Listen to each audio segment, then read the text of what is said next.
நெல் இப்போ வந்து ரேஷன்களில் இப்போ இங்கே வெள்ளை அரிசி வர்றதுக்கு காரணமும் உண்டு. ரேஷன் கடையிலே வாங்குகிற அத்தனை பேரும் ஆற்றுக்கும் கோழிக்கும் தான் அதை தீவனமாக பயன்படுத்தி கொண்டிருக்கிறார் என்பதுதான் நாடறிந்த உண்மை. ஆட்டுக்கு மாட்டுக்கெல்லாம் இல்லை, இன்னைக்கு ரேஷன் அரிசி எல்லா மக்களும் சாப்பிட்றாங்க. நீங்கள் அதை ஒன்று உணவு வச்சிங்க. அமைச்சர் நேரு கூட இந்த ரேஷன் அரிசி தான் சாப்பிட்றேன், ஏன்னா சுகர் கம்மியாகுது.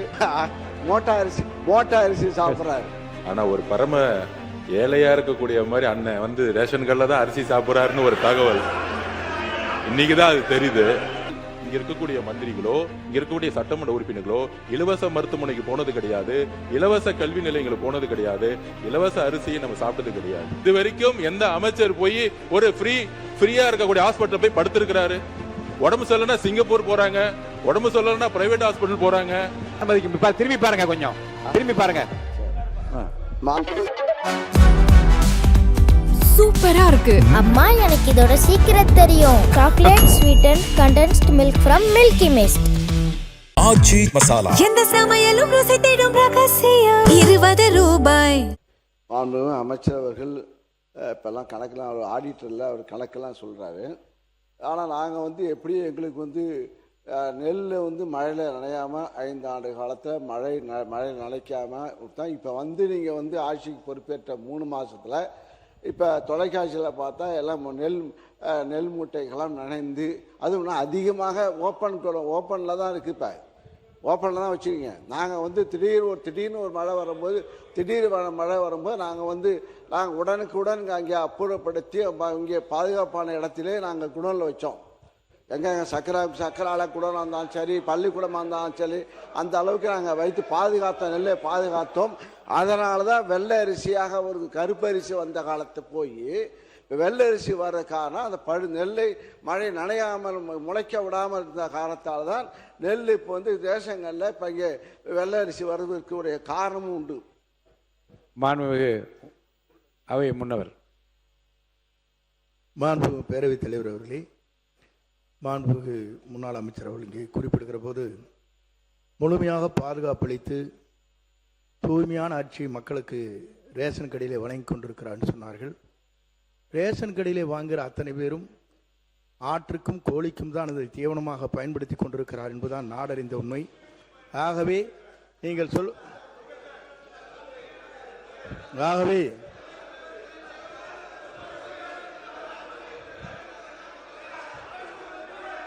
நீங்கள் சொன்னீங்க, அதுக்காக சொல்லியிருக்கேன்.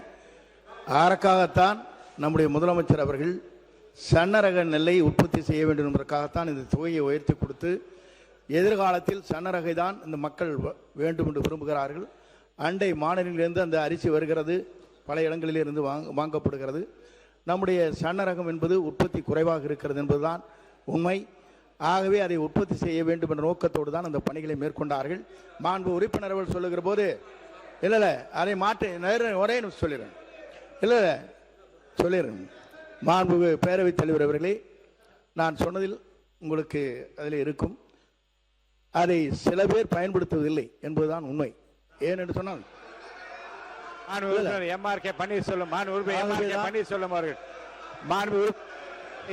பன்னீர்செல்வம், நீங்க பேசுங்க.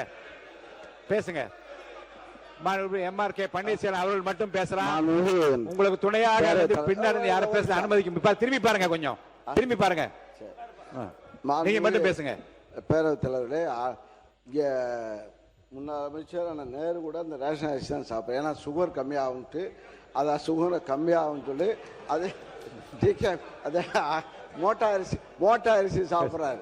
அதனால் வந்து எல்லாரும் உறுப்பினர் கே நேரு அவர்கள் பேச. மாண்புமிகு பேரவைத் தலைவர்களே, அவை முன்னவர் என்ன அர்த்தத்தில் அப்படி சொல்கிறார்? ஆட்டுக்கு மாட்டுக்கும் இல்லை என்பதெல்லாம் இல்லை. குறிப்பாக உங்களுக்கு அரிசி எப்படி கொடுப்போம் என்று சொன்னால், நானும் இந்த உணவுத்துறை 30 வருடத்துக்கு முன்பு நான் பார்த்தேன். எனவே சொல்வது, கருப்பாக இருக்கிற அரிசியை கடைசி நேரம் வேறு வழியே, அப்போதெல்லாம் அரிசி கிடைப்பது கஷ்டம், சென்ட்ரல் போர்ட்லேருந்து கிடைக்கிறது கஷ்டம்.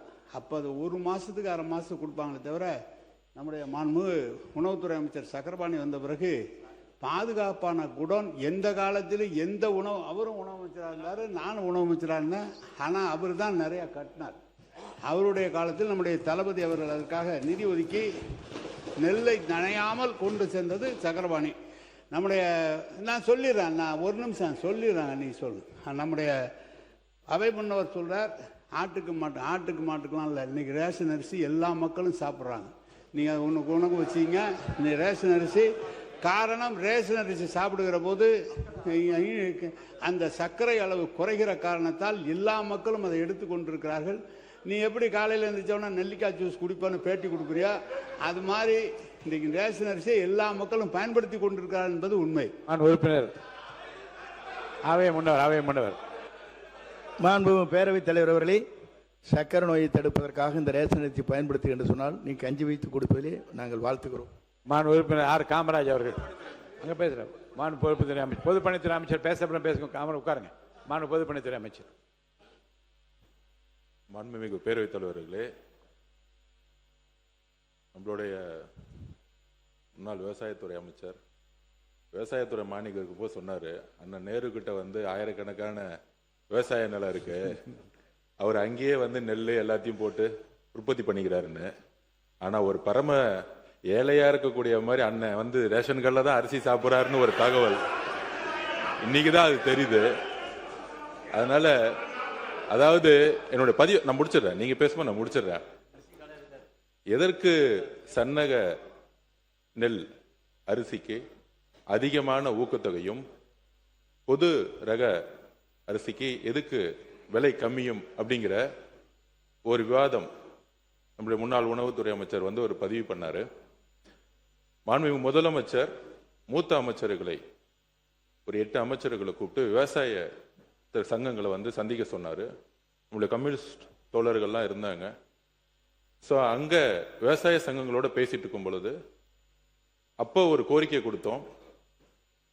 உணவுத்துறையில ரேஷன் சிஸ்டத்துல அரிசியோடைய, நான் சிறு வயதிலேயே பிஹெச்ல இருக்கும் பொழுது ரேஷன் கடையில் போய் அரிசி வாங்கி சாப்பிட்ட குடும்பம் தான் என்னோட குடும்பம்.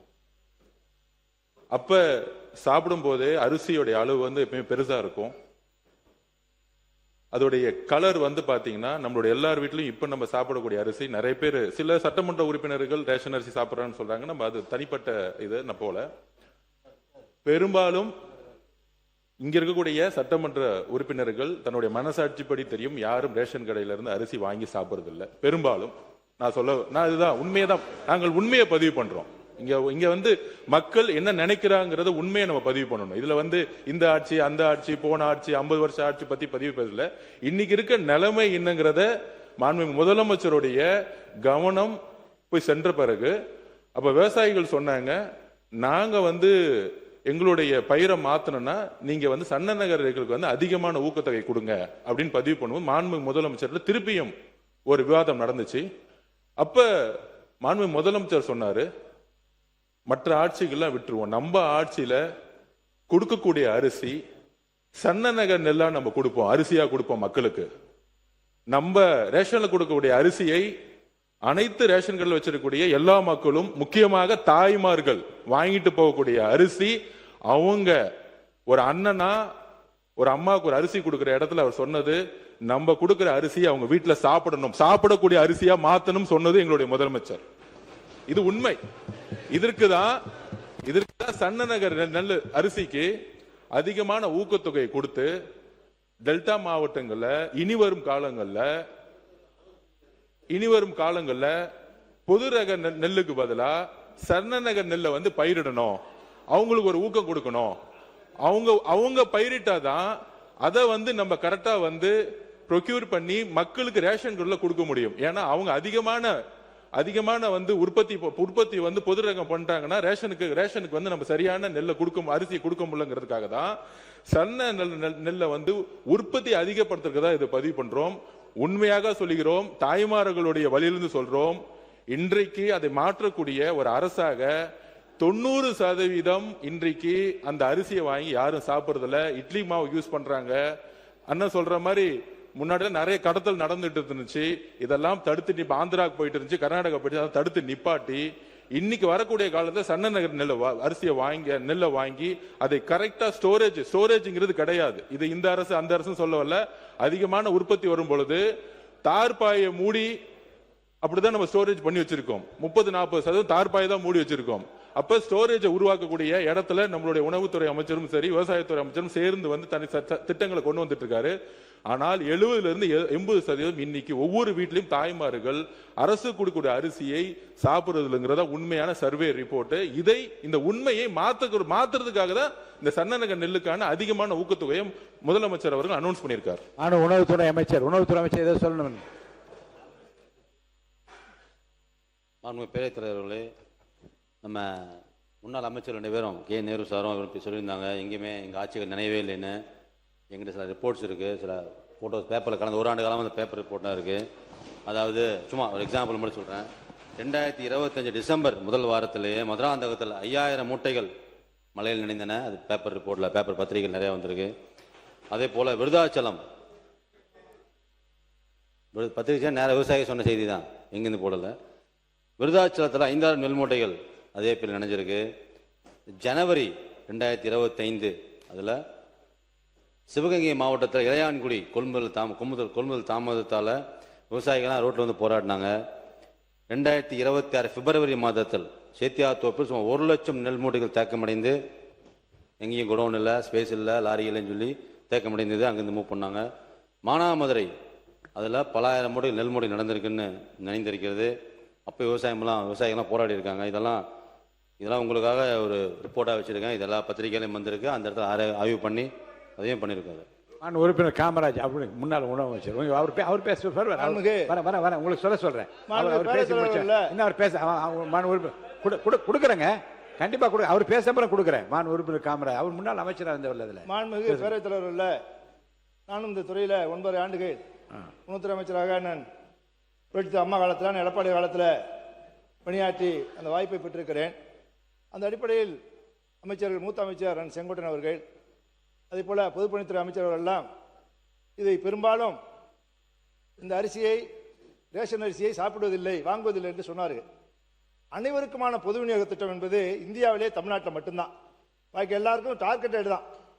அதாவது ஒரு பகுதியினருக்கு தான் கொடுக்கிறார்கள். அனைவருக்குமான பொது விநியோக திட்டத்தை வழங்குவது நம்ம தமிழ்நாடு மட்டும்தான். அது மிகப்பெரிய திட்டம், இந்த அரிசி வழங்குகிற திட்டம். அதை நம்ம மூத்தவர்கள் கொச்சைப்படுத்தக்கூடாது. இதுல நான் சொல்லிடுறேங்க. மாண்புமிகு பேரவைத் தலைவர்களே, நாங்கள் கொச்சைப்படுத்தவில்லை. இந்த அனைத்து திட்டங்களும் எந்த ஆட்சியில் கொண்டு வந்தாலும் அதுல நல்லது இருக்கு, அதை நாங்கள் யாரும் கொச்சைப்படுத்தவில்லை. ஆனால் இன்னைக்கு இருக்கக்கூடிய உண்மையான பிரச்சனைகளை இந்த சபையின் முன்பு பொதுமக்கள், முக்கியமாக தாய்மார்கள் பக்கத்தில் இருக்கக்கூடிய வழிகளை நாங்கள் அதை எக்ஸ்பிளைன் பண்ணிட்டு இருக்கோம். முக்கியமா அதாவது நான் ஒண்ணு பதிவு பண்ணிடுறேன். அதாவது இலவச மருத்துவமனை இருக்கு, இலவச கல்விகள் இருக்கு, இலவச அரிசி இருக்கு. ஆனால் இங்க இருக்கக்கூடிய மந்திரிகளோ, இங்க இருக்கக்கூடிய சட்டமன்ற உறுப்பினர்களோ இலவச மருத்துவமனைக்கு போனது கிடையாது, இலவச கல்வி நிலையங்களுக்கு போனது கிடையாது, இலவச அரிசியை நம்ம சாப்பிட்டது கிடையாது. இலவசம் என்பது நம்ம பயன்படுத்துகிற மாதிரி இருக்கணும். எல்லோரும் சமம் நினைக்கக்கூடிய ஒரு அரசா இருக்கு. இது வரைக்கும் எந்த அமைச்சர் போய் ஒரு ஃப்ரீயா இருக்கக்கூடிய ஹாஸ்பிட்டல் போய் படுத்திருக்கிறாரு? உடம்பு சொல்லனா சிங்கப்பூர் போறாங்க, உடம்பு சொல்லனா பிரைவேட் ஹாஸ்பிட்டல் போறாங்க. அப்ப இங்க இலவசம்ங்கிறது இலவசம்ங்கிறது கருணை அடிப்படையில் இருக்கு. இலவசங்கிறது தகுதி அடிப்படையில் இருக்கணும். அதாவது மக்களுடைய உரிமை. அது நம்ம கருணை அடிப்படையில் கொடுக்கக்கூடிய அரசு எங்களது கிடையாது. இதெல்லாம் இலவசம்ங்கிறது வார்த்தையே தவறு. இதை உரிமை, மக்களுடைய உரிமையை எந்த ஊழலும் இல்லாமல் நேர்மையான முறையில் எங்களுக்கு உடம்பு சொல்லனா நாங்க ராஜீவ்காந்தி ஹாஸ்பிட்டல் போனோம். அப்படி ஒரு மருத்துவமனையை உருவாக்கணும். ஒரு எம்எல்ஏ ரேஷன் அரிசி போய் எடுத்து சாப்பிடறதுக்குள்ள ஒரு குவாலிட்டி கொடுக்கணும். அந்த குவாலிட்டியான ஒரு தரத்தை உருவாக்கணுங்கிறதா நாங்க பதிவு எடுத்துற. யாரையும் கொச்சைப்படுத்துவது நோக்கம் இல்ல. அனைத்து தலைவர்களும் திட்டங்களை கொண்டு வந்திருக்காங்க. ஆனால் திட்டங்கள் சரியான முறையில் ஒரு நம்மெல்லாம் சாப்பிடக்கூடிய அரிசியோ, நம்மெல்லாம் போகக்கூடிய மருத்துவமனையோ, நம்ம குழந்தைகள் படிக்கக்கூடிய ஒரு கல்வி நிலையங்களோ இன்னைக்கு இல்லை. இதை மாற்றக்கூடிய இடத்துல நாங்கள் இருக்கிறோம். அதை மாற்றுவோங்கிறத நாங்க பதிவு பண்றோம். உறுப்பினர் கே நேரு அவர்கள் பேரவைத் தலைவர் அவர்களே, பொதுப்பணித்துறை அமைச்சர் அவர்கள்,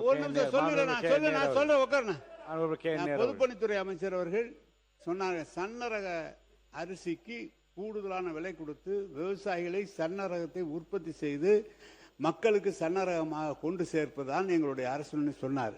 நம்ம செய்ய முடியாது சன்னரகம்லாம். குறுவை, தாளடி, நவரைப்பட்டம் என்று 3 பட்டங்கள் விளைகிறது. 3 பட்டங்களில் குறுவையில் விளைகிறது மொத்தமான அரிசி தான் விளையும். அதாவது 7-31, 46, ஏஎஸ்டி 16.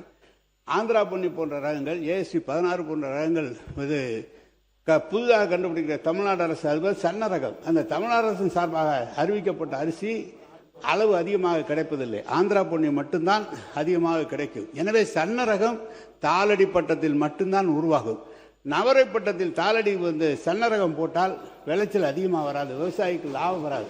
எனவே சன்ன ரகம் என்பது ஒரு பட்டத்தில் தான் வர முடியும். நீங்கள் நினைப்பதை போல வெளியிலிருந்து வேணா வாங்கலாம், நீங்கள் சன்ன ரகத்தை வாங்கி வேணா கொடுக்கலாமே தவிர விளைவிக்க முடியாது. இதுதான் அரசியலில் நம்முடைய பொதுப்பணித்துறை அமைச்சர் சொன்னார். ஆயிரக்கணக்கான ஏக்கர் நிலம் வச்சுருக்காங்க. எவ்வளோ நிலம் இருந்தாலும் சாப்பிட்றது தான் சாப்பிட முடியும். சர்க்கரை நோய் வந்தவங்க அந்த ரேஷன் அரிசி சாப்பிட்டா தான் அது குறையுங்கிற டாக்டருடைய அட்வைஸில் தான் அந்த அரிசி சாப்பிட்டுட்டு இருக்கிறோமே தவிர இதுதான் உண்மை. இதை உங்களுக்கு விளக்கமாக சொல்கிறேன். ஏதோ நாங்கள் உற்பத்தி பண்ணி உங்களை மாதிரி இருக்கிறவர்களுக்கு அதை நான் கொடுப்பதற்காக தான் உற்பத்தி செய்து கொண்டு